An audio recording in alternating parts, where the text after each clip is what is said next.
Good afternoon. It is a village known for its beautiful scenery and fresh mountain air, but lately one part of Ruidoso is becoming overwhelmed with a distinct odor: raw sewage. One homeowner's septic tank has been overflowing for almost a full year, according to neighbors.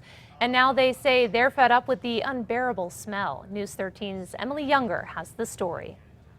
This might look like a typical rain puddle to most Ruidoso tourists, but locals say you may want to think twice before stepping foot into what some may think is fresh water. For last year, this has been overflowing. That tank Ruidoso resident Dave McMath is talking about is a septic tank full of raw sewage that just happens to be overflowing and running down this street one flush at a time.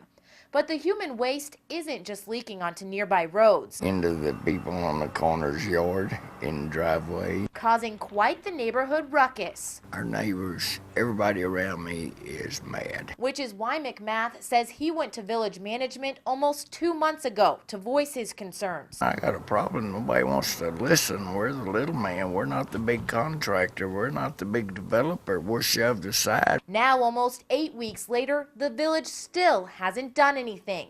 According to McMath, the only solution is to get rid of the septic tanks in their neighborhood and finally hook onto the village's sewer line, a process he says was promised to him nearly 30 years ago. Well, I'm just fed up with them. You know, I was a volunteer fireman. My wife worked for the village. It's give, and nobody wants to pay us back in any way. He says if the village isn't willing to help, he'll do it himself. It's just ungodly smell. It's unbearable.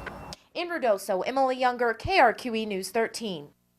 McMath says the village does know about the overflowing septic tank. He says officials told him they will look into fixing the problem if the homeowners don't take immediate action. We did try getting in contact with village officials today, but no one returned our calls.